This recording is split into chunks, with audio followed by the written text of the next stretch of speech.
दोस्तों, ये कहानी सिर्फ कहानी नहीं बल्कि हकीकत है।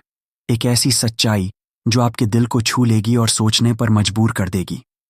तो प्लीज़ वीडियो को आखिर तक ज़रूर देखना, वरना इस सफ़र की असली ताकत आप मिस कर दोगे। और हाँ, एक छोटी सी रिक्वेस्ट, अगर ये कहानी आपके दिल को छू जाए तो लाइक और शेयर ज़रूर करना।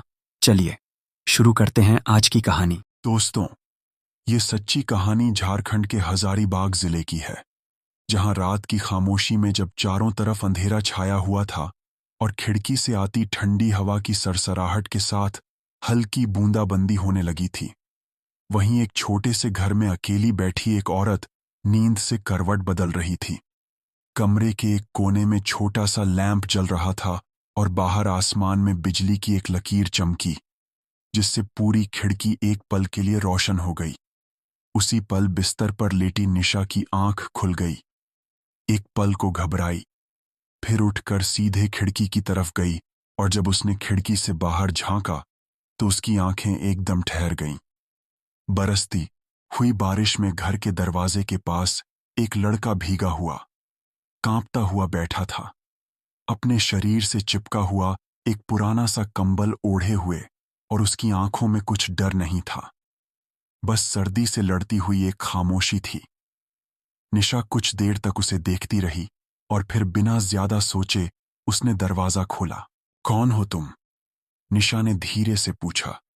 वो लड़का अयान सिर झुकाकर बोला, माफ कीजिए, मैं रास्ते में था, बाइक पंचर हो गई और अब इतनी रात में कोई मदद नहीं मिली।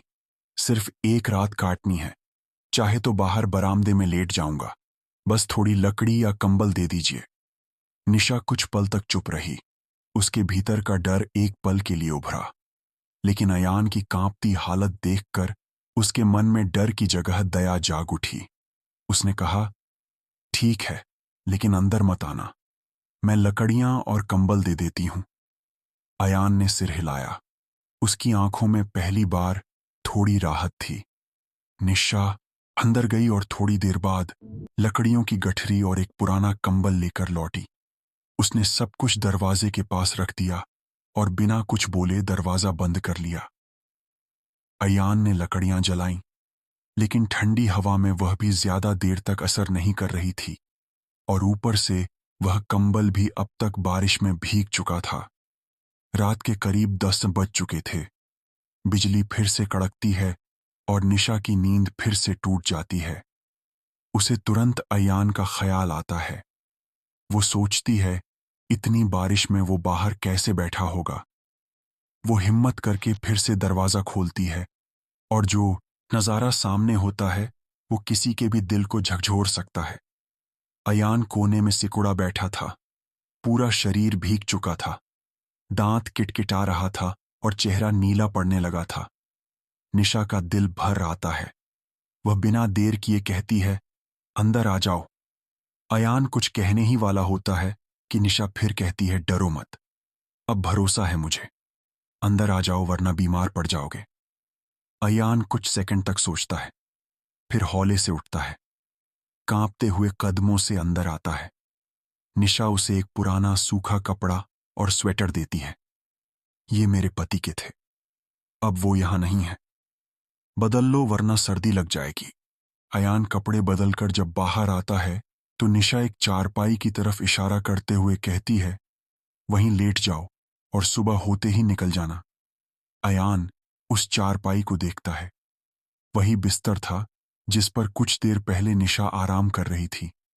अयान कहता है, नहीं नहीं, आप इस पर लेट जाइए, मैं किसी और कोने में बैठ जाऊंगा। लेकिन निशा साफ कहती है, घर में और बिस्तर नहीं है, और ठंड में बैठने का मतलब है बीमारी। इस चारपाई पर लेटो, मैं कुर्सी पर बैठ जाऊंगी। अयान अब और कुछ नहीं कहता। वह चुपचाप चारपाई पर लेट जाता है और पहली बार उसके होठों पर एक हल्की मुस्कान आती है।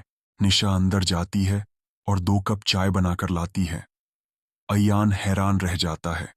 आपने खुद कहा कि डर लगता है, फिर भी इतना सब कर रही है मेरे लिए। निशा की आंखों में थोड़ी नमी थी।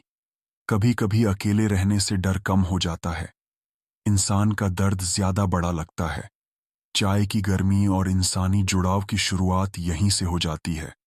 चाय की हर घूंट के साथ जैसे सर्द रात थोड़ा नरम हो गई थी और निशा और अयान के बीच कुछ अनकहे से शब्द पिघलते जा रहे थे। निशा ने धीरे से पूछा, कहाँ जा रहे थे तुम इतनी रात को? अयान ने चुपचाप एक लंबा अयान ने गहरी सांस ली और कहा, दीदी के घर से बाइक लेकर लौट रहा था। जीजा जी ने कहा था खड़ी खड़ी बाइक खराब हो जाएगी तो मंगवा ली। रास्ते में पंचर हो गया और मेरे पास पैसे भी खत्म हो गए थे। निशा ने उसकी बात गौर से सुनी और बोली, तुम्हारे माँ बाप कहाँ हैं? अयान की आंखें थोड़ी भारी हो गईं। झारखंड के एक गांव में हैं। जंगल में जड़ी बूटी बेचकर गुजारा करते हैं। मैं भी वहीं करता था, लेकिन पढ़ाई पूरी करने के बाद कुछ और करना चाहता हूं। शायद कुछ बड़ा, कुछ अलग। निशा हल्की सी मुस्कुराई। सपना देखना अच्छी बात है। अयान ने उसकी आंखों में देखा और पूछा, और आप अकेली क्यों हैं इस घर में? निशा का चेहरा कुछ देर के लिए सख्त हो गया, फिर आंखें नीची करते हुए बोली, कभी यह घर मेरी दादी का था, अब बस मेरी यादों का है। शादी हुई थी मेरी, लेकिन जिस इंसान से की, उसने कुछ साल बाद मुझे छोड़ दिया, किसी और के साथ चला गया। अयान चुप हो गया। माहौल में कुछ पलों की खामोशी भर गई। फिर निशा ने धीमे स्वर में कहा, अब एक स्कूल में पढ़ाती हूं। बच्चों की मासूमियत ही मुझे जिंदगी से जोड़े रखती है। उसके लहजे में मजबूती तो थी, लेकिन एक अकेलापन भी, जो हर शब्द के पीछे छिपा था। अयान बोला, आप बहुत हिम्मत वाली हैं। हल्की हंसी हंसते हुए बोली, हिम्मत तो तब करनी पड़ती है जब कोई और रास्ता नहीं बचता।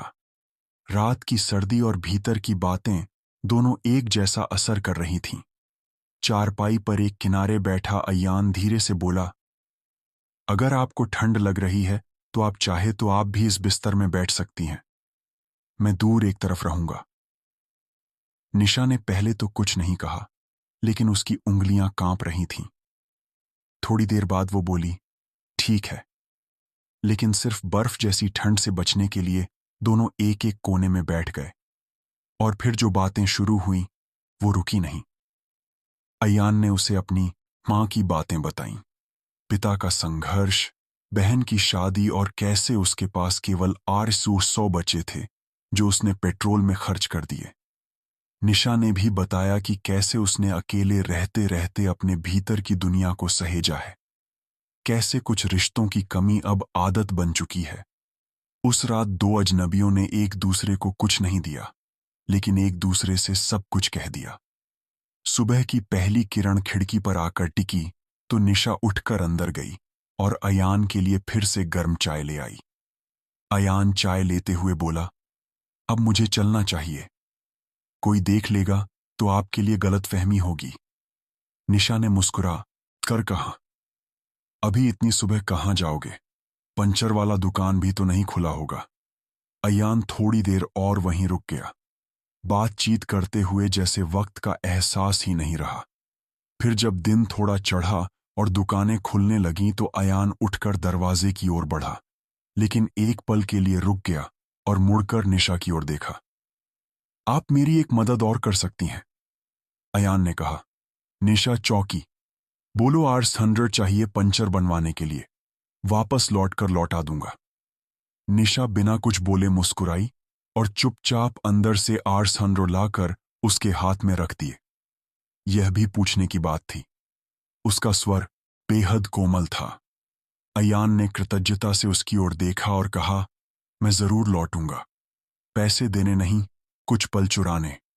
निशा सिर्फ मुस्कुराई, लेकिन उसकी आंखों में जो चमक थी वो बहुत कुछ कह गई। करीब 2-3 दिन बाद जब अयान अपने गांव लौटा तो घर पर हर कोई उसकी चिंता में डूबा था।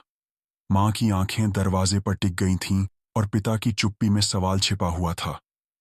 अयान ने सब कुछ धीरे धीरे बताया, बाइक, बारिश, रात और उस अनजान औरत के घर की कहानी। उसकी मां ने गहरी सांस ली और बस इतना कहा, बेटा, दुनिया में हर कोई बुरा नहीं होता, लेकिन हर किसी पर भरोसा करना भी सही नहीं है। समझदारी रखो। अयान ने सिर झुका लिया। लेकिन दिल में एक अजीब सी हलचल थी। निशा की मुस्कान, उसकी बातें, उसकी आंखों की थकी हुई पर शांत चमक, सब कुछ जैसे वापस बुला रहा था। और फिर चौथे दिन शाम को अयान ने जेब में आर्सनौ रखे और बाइक उठाकर उसी रास्ते की ओर निकल पड़ा। उस छोटे से घर के दरवाजे पर फिर से वही दस्तक हुई। कौन? अंदर से वही जानी पहचानी आवाज आई। अयान बोला, मैं हूं, जो उस रात बारिश में भीग गया था। दरवाजा खुला और निशा की मुस्कुराहट उसके सामने थी। आ गए, उसने हौले से कहा। अयान ने जेब से आर्स 100 निकाले और उसकी तरफ बढ़ाते हुए बोला, ये आपकी अमानत। निशा ने पैसे लिए और थोड़ी देर तक चुपचाप देखती रही। फिर बोली, इतनी जल्दी वापस आ गए, मुझे लगा था तुम भूल जाओगे। अयान मुस्कुराकर बोला, भूलता अगर तो शायद खुद को खो देता। निशा कुछ नहीं बोली, लेकिन उसकी आंखें वो कह रही थीं जिसे शब्दों की जरूरत नहीं होती। अयान ने कहा, अगर आप कहो तो आज की रात मैं यहीं रुक जाऊं। इस बार ठंड से नहीं, बस कुछ वक्त साथ बिताने की जिद है। निशा ने एक लंबी नजर डाली और फिर सिर हिला दिया। उस रात कोई बादल नहीं गरजा, कोई बिजली नहीं चमकी, लेकिन दो दिलों के बीच कुछ ऐसा जुड़ाव बना जिसकी आहट पूरे घर में महसूस हुई। अब यह आने जाने का सिलसिला एक रूटीन बन गया था। अयान जब भी समय निकाल पाता, संगीता के पास पहुंच जाता। हाँ, अब कविता का नाम नहीं रहा था, अब उसका नाम संगीता था। और अयान की जिंदगी में वह सिर्फ एक मददगार औरत नहीं, एक साथी जैसी लगने लगी थी। वो दोनों साथ बैठते, चाय पीते, घंटों बातें करते। पुराने दुख, अधूरे सपने और नई उम्मीदों के बीच एक रिश्ता आकार लेने लगा था।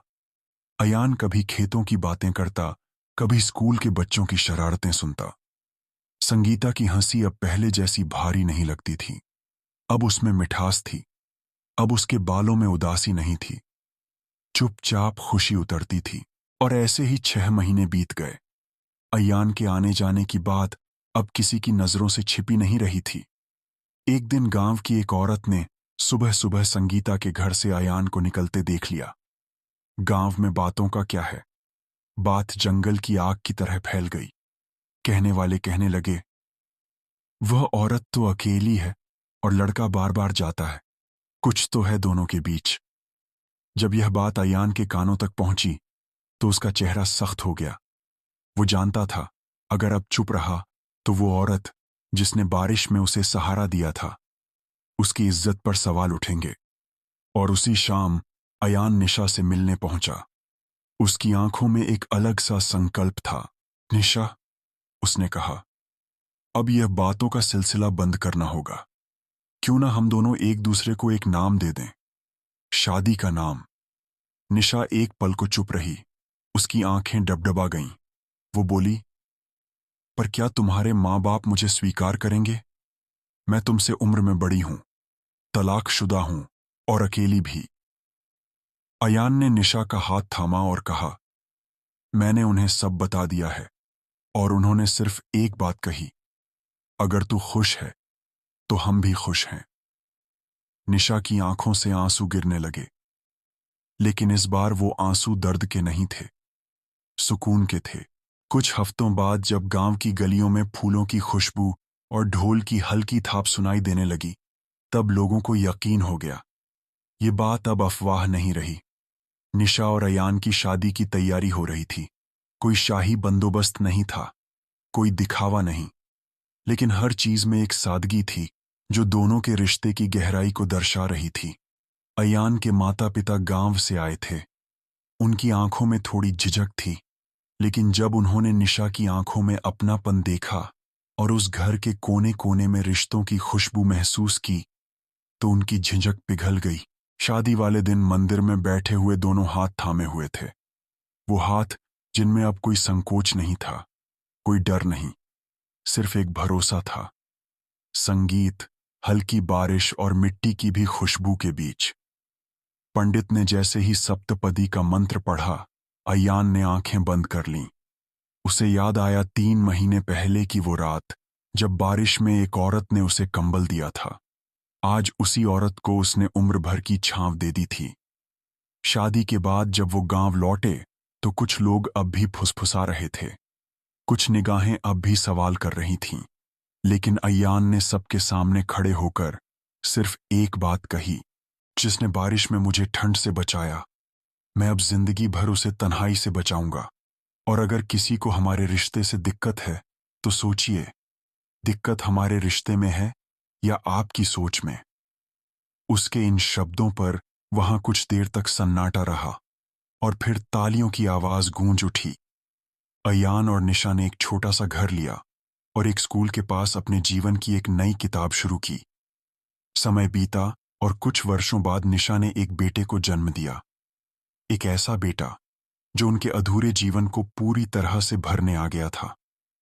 आज अयान और निशा एक शांत, साधारण लेकिन खुशहाल जिंदगी जी रहे हैं, आत्मसम्मान से भरी जिंदगी जी रहे हैं, एक माता पिता के रूप में जिन्होंने सिर्फ अपना परिवार नहीं, अपना वजूद भी साथ में खड़ा किया। अब जब अयान अपने बेटे को स्कूल जाते हुए देखता है या जब निशा उसकी किताबों में उसका भविष्य संवारती है, तो दोनों की आंखों में एक ही सुकून होता है। अगर उस रात दरवाजा ना खोला होता तो शायद जिंदगी की सारी खिड़कियां हमेशा के लिए बंद हो जाती। कभी एक अजनबी की मदद से शुरू हुई कहानी आज एक परिवार की मुस्कुराहट बन गई थी। यह कहानी सिर्फ एक रिश्ता नहीं, एक सोच है, एक ऐसी सोच जो सिखाती है कि इंसान की कीमत उम्र, हालात या समाज से तय नहीं होती, वह तय होती है करुणा, समझदारी और इंसानियत से।